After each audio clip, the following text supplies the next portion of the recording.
नमस्कार विद्यार्थी मित्रांनो आणि पालकांनो, मी प्रदीप फुंदे स्वागत करतो तुमचं टेक एस्पायर युट्यूब चॅनलमध्ये। आजच्या या व्हिडिओमध्ये आपण खूप इम्पॉर्टंट टॉपिक डिस्कस करणार आहोत।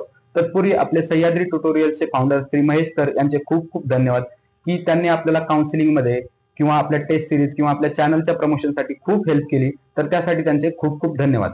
तर मित्रांनो, आपला या व्हिडिओचा टॉपिक असणार आहे म्हणजे आता आपला काल रिझल्ट लागला, सीईटीचा 16 तारखेला आपला रिझल्ट लागला। कालचा पूर्ण दिवस आणि आजचा पूर्ण दिवस मला पालकांचे फोन आले आणि त्या बऱ्याचशा पालकांचं एकच म्हणणं होतं की आमच्या मुलाला चांगले मार्क्स मिळालेत। म्हणजे मुलांचेही फोन आले, मुलाचं म्हणणं होतं की मला चांगले मार्क्स आलेत पण मला पर्सेंटाइल खूपच कमी आलेत। ओके, काही पालक म्हणतायत की माझ्या मुलांना 100 प्लस मार्क्स आहेत पण त्याला 40च्या आतमध्ये पर्सेंटाइल आलेत। तर नक्की असं का होऊ शकतं? बरोबर, आता यासाठी सर्वात पहिले आपल्याकडे काय असणं आवश्यक आहे, तर अँसर की असणं आवश्यक आहे। बरोबर, जर आपल्याकडे काही पुरावा असेल, आपल्याकडे जर आपण अँसर की डाउनलोड करून ठेवलेली जर असेल तर आपण डायरेक्ट सीईटी सेल कडे जाऊ शकतो, त्यांच्या ऑफिसरशी आपण बोलू शकतो की असं असं झालं, याच्यावर काय तोडगा काढाल। ओके, पण समजा मी मुलांना जर विचारलं की तुमच्याकडे अँसर की डाउनलोड केली आहे, पालकांना जर विचारलं अँसर की डाउनलोड आहे का, तुम्ही नक्की बरोबर सांगताय का, तर त्यांच्याकडून हवा असा रिस्पॉन्स येत नाही। बरोबर, की समजा जर एखादा जेन्युइन कुणी जर असेल की ज्याला खरंच एक चांगले मार्क्स होते म्हणजे 80, 90 किंवा 100च्या प्लस मार्क्स होते आणि त्याला खरंच कमी पर्सेंटाइल झाले आले असतील, तर तुम्ही माझ्याशी कॉन्टॅक्ट करू शकता। आपण नक्की याच्यावर काहीतरी तोडगा काढू, आपण नक्की सीईटीच्या ऑफिसला जाऊन भेटू, तर त्याच्यावर नक्कीच काहीतरी तोडगा निघेल। पण मित्रांनो, होतंय काय की फर्स्ट ऑफ ऑल आता मी तुम्हाला एक माझं ऑब्झर्वेशन सांगतोय की आता मार्क्स आलेत। ओके, ज्यावेळेस अँसर की आली होती तर बहुतांश पालकांनी ते अँसर की पाहिली नाही। अँसर की कोणी पाहिली, तर अँसर की ही मुलांनी पाहिली। बरोबर, आता मुलं काय करतायत की सीईटी सेलची चूक म्हणून त्यांच्या पालकांना खोटे मार्क्स सांगतायत आणि ही सत्य परिस्थिती आहे। कारण बरेचसे मुलं डिप्रेस आहेत, बरोबर, बरेचसे मुलं घाबरलेले आहेत, त्यांनी ठीक आहे अभ्यास केला असेल, नाही केला असेल, त्यांना काही कमी मार्क्स आले, पण ते मार्क्स वाढवून पालकांना सांगतायत। आता पालकांना तर मुलाचं खरं वाटणार आहे, बरोबर, तर पालक आमच्याशी कॉन्टॅक्ट करताय की असं कसं होऊ शकतं। तर सीईटी सेल ही खूप रेअरली चुका करते, म्हणजे एवढ्या जास्त किंवा एवढी हार्मफुल चूक सीईटी सेल करू शकत नाही। तर जर खरंच एखाद्याचं जर असं झालं असेल, समजा जास्त कॉल्स हे 19 एप्रिलच्या शिफ्ट 1 आणि शिफ्ट 2 मधनं येत आहेत। ओके, जर समजा काही जर जेन्युइन प्रॉब्लेम असेल तर मी आहे इथं, संदीप सर आहेत, त्यासोबत सह्याद्री ट्युटोरियलचे महेश सर आहेत, तर त्यांच्यासोबत आपण डिस्कस करून नक्की हा प्रॉब्लेम सॉल्व्ह करू शकतो किंवा सीईटी सेलच्या ऑफिसरच्या कानावर घालू शकतो। पण मित्रांनो किंवा विद्यार्थी मुलांनो, की तुम्ही असं करू नका। ठीक आहे, तुमचं जेन्युइन जे तुम्हाला मार्क्स आले आहेत ते तुमच्या पालकांना सांगा, पालक नक्की तुमचं एक्सेप्ट करतील मार्क्स, आणि तुमचे जे मार्क्स आले आहेत त्याच्यावर आपण चांगल्यातलं चांगलं कॉलेज आपण त्याच्यावर मिळवून देण्याचा, तुम्हाला जे कॉलेज मिळतं त्याच्यापेक्षा बेस्ट कॉलेज मिळवून देण्याचा आपण प्रयत्न करू।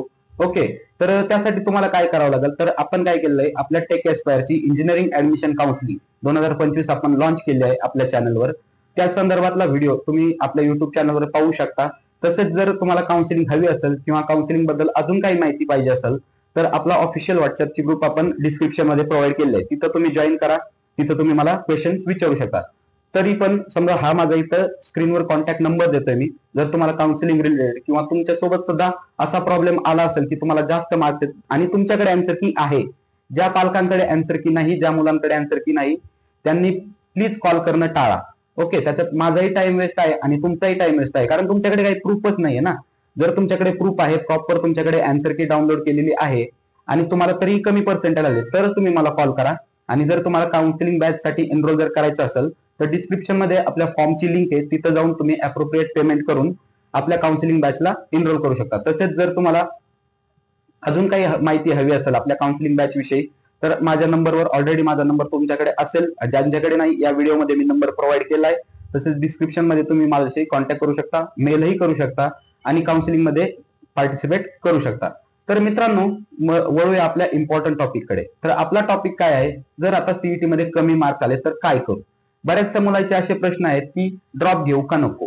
बरोबर, आता ठीक आहे, ज्याला खरंच खूप कमी पर्सेंटेज आलेत आणि त्याचं पोटेन्शियल आहे किंवा त्याचं एक्सपेक्टेशन आहे की मी नेक्स्ट इयरला याच्यापेक्षा चांगले पर्सेंटेज मिळवू शकतो, एकदम टॉप पर्सेंटेज मिळवू शकतो आणि टॉप कॉलेजमध्ये जाऊ शकतो, तर त्यांनी नो डाऊट ड्रॉप घ्यावा। ओके, पण ज्यांचे पर्सेंटेज समजा 70, 80 या रेंजमध्ये आहेत, त्यांना नो डाऊट एक चांगलं कॉलेज मिळणार आहे, कॉम्प्युटर इंजिनिअरिंग मिळणार आहे, पुण्यात हवं असेल तर पुण्यातही मिळणार आहे, मुंबईमध्ये मिळणार आहे, त्याच्यामुळे त्यांनी ड्रॉप घ्यावा असं मला तरी पर्सनली वाटत नाहीये। कारण याचं एकच रिझन आहे की समजा तुम्ही पुण्यात जर टायर 2 चं कॉलेज पाहिलं आणि टायर 1 चं जर कॉलेज कम्पेअर जर केलं, समजा जे नॉन ऑटोनॉमस कॉलेज आहे, डिग्री तर तुम्हाला एकाच युनिव्हर्सिटीची मिळणार आहे, जो सिलेबस असणार आहे तो सेम असणार आहे. आता प्रश्न आहे फक्त प्लेसमेंटचा. जे टॉप कॉलेजेस आहेत म्हणजे सीओपी असेल, पीआयसीटी असेल, व्हीआयटी किंवा पीसीसीओई, हे जे कॉलेजेस हे ऑन कॅम्पस प्लेसमेंट ऑफर करतात. भरपूर विद्यार्थ्यांना त्याचा फायदा होतो, प्लेसमेंट मिळते. पण टायर 2 चे कॉलेज झाले, इथं प्लेसमेंट नाहीये का? तर इथे प्लेसमेंट आहे मित्रांनो, बरोबर. तर इथे प्लेसमेंट आहे, फक्त तुमच्यातील पोटेन्शियल दाखवून देण्याची तुम्हाला गरज आहे. आणि खरं जर म्हटलं, माझा रिअल अनुभव सांगतो, तुम्हाला प्लेसमेंट कोणत्या गोष्टीवर मिळते? एका कॉलेजच्या टॅगने तुम्हाला प्लेसमेंट मिळत नाही. तुम्ही फर्स्ट इयर पासून लास्ट इयर पर्यंत काय करता, ओके, तुम्ही कोणता कोडिंगचा कोर्स करताय, तुमच्या स्किल डेव्हलप करताय, तर याच्यावर तुम्हाला प्लेसमेंट मिळते. म्हणजे माझ्या सांगण्याचा उद्देश एवढाच की फक्त जर तुम्हाला चांगले पर्सेंटेज असतील, 70, 80, 90 पर्सेंटेज जर तुम्हाला आले असतील आणि तुमच्या मनात असेल ड्रॉप घ्यायचा, तर मित्रांनो 1 वर्ष वायाला घालू नका, ड्रॉप घेऊ नका. आता मी अशाही केसेस पाहिल्यात की ज्या मुलांना पर्सेंटाईल आहेत 97, 98 पर्सेंटाईल आहेत आणि त्यांनी म्हणजे कॉलेजची इमेजेस त्यांच्या डोळ्यात भरून ठेवली आहे की मला हेच कॉलेज पाहिजे, जर हे नाही मिळालं तर मी ड्रॉप घेणार, पुन्हा प्रयत्न करणार, पुन्हा जर नाही मिळालं तर पुन्हा ड्रॉप घेणार. हे लॉजिकल म्हणजे तुम्हाला बरोबर वाटतं का? तर नाही मित्रांनो. समजा तुमचं नाही ना मिळत कॉलेज, तुमच्या वेळेची काहीतरी व्हॅल्यू आहे ना. समजा तुम्ही फक्त त्या सीईटी साठी किंवा त्या कॉलेजच्या टॅगसाठी 1 वर्ष वाया घालताय, तर हे आपल्याला परवडेबल नाहीये, बरोबर. तर त्यासाठी मित्रांनो तुम्हाला सांगतोय मी, जर तुम्हाला चांगले पर्सेंटेज असतील आणि तुम्हाला ऍडमिशन भेटत असेल, आपल्या काउन्सिलिंग थ्रू जर तुम्ही गेलात तर नक्कीच तुम्हाला हेल्प होईल. तसंच बाकीच्यांचे सुद्धा काउन्सिलिंग आहेत. मी काय कोणाला म्हणजे एक हे करत नाही की त्यांची काउन्सिलिंग परचेस करू नका किंवा त्यांची काउन्सिलिंग वेगळी आहे, की एक माझी काउन्सिलिंग बेस्ट आहे तुमच्यासाठी, मी तुम्हाला एवढं सांगतोय. आणि महत्वाचा मुद्दा राहिला की 99 पर्सेंटाईल आहेत, 98 पर्सेंटाईल आहेत, 97 पर्सेंटाईल आहेत. समजा तुम्हाला पीआयसीटीच पाहिजे, माझं ड्रीम कॉलेज आहे, मला हेच पाहिजे, माझं सीओपी ड्रीम कॉलेज आहे, मला हेच पाहिजे, तर ते करण्यात काही अर्थ नाहीये. समजा तुम्हाला पीआयसीटी लागत नसेल तर तुमच्याकडे व्हीआयटी ऑप्शन आहे, व्हीआयटी लागत नसेल तर तुमच्याकडे जेएसपीएमचा ऑप्शन आहे, तसंच तुमच्याकडे पीसीसीओच्या रावेतचा ऑप्शन आहे, पीसीसीओच्या मेन आपल्या ब्रांचचा ऑप्शन आहे. तर तुम्ही नक्की ऑप्शन ट्राय करू शकता. म्हणजे काही हरकत नाही, जर तुम्ही या कॉलेजमध्ये गेले 4 वर्ष, जर तुम्ही तुमच्या चांगल्या स्किलवर फोकस केलं, तुमची पर्सनॅलिटी डेव्हलपमेंट केली, तर नक्की तुम्हाला एक चांगली प्लेसमेंट मिळणार आहे. त्याच्यामुळे तुम्ही ड्रॉपचा विचार मनातून काढून टाका. आता प्रश्न राहिला कमी पर्सेंटाईल वाल्यांनी काय करायचं. तर कमी पर्सेंटाईल वाल्यांनी जर तुम्हाला कोणत्या तुमच्या चुकीमुळे कमी पर्सेंटाईल जर आले असतील तर तुम्ही ड्रॉपचा विचार करू शकता, अन्यथा तुम्ही ड्रॉपचा विचार मनातून काढून टाका. तर मित्रांनो तुम्हाला एक मी केस सांगतो की माझ्याकडे एक स्टुडंट आहे, आपल्या व्हॉट्सअप ग्रुपला जॉईन आहे. तर त्याचं असं म्हणणं आहे की त्याला 58 मार्क्स आहेत, ओके, त्याला 58 मार्क्स आहेत आणि त्याचं पर्सेंटाईल त्याला आलं, त्यांनी मला स्कोर कार्ड पाठवलं, त्याचं पर्सेंटाईल आले 1.58 त्याचं पर्सेंटाईल आले, बरोबर. आता कुणालाही वाटेल हे इनलॉजिकल आहे, पण ज्यावेळेस मी त्याला अँसर की साठी विचारलं तर त्याचं सांगणं आलं की अँसर की नाहीये माझ्याकडे अवेलेबल. मग या कंडिशन मध्ये मी काय करणार आहे किंवा कोणच या कंडिशन मध्ये काही करू शकत नाही. मग तुम्हाला जर तुमची कंडिशन अशी असेल तर तुम्हाला जे पर्सेंटाईल आलेत ते तुम्हाला एक्सेप्ट करावे लागणार आहेत. तर मित्रांनो त्याच्यावर आपण काही करू शकत नाही. पण समजा ज्या विद्यार्थ्याकडे अँसर की डाउनलोड केलेली आहे त्यांनी, त्यासोबत त्याला कमी पर्सेंटाईल आलेत, तर ते मला कॉन्टॅक्ट करा, आपण नक्कीच त्याच्यावर काहीतरी तोडगा काढू.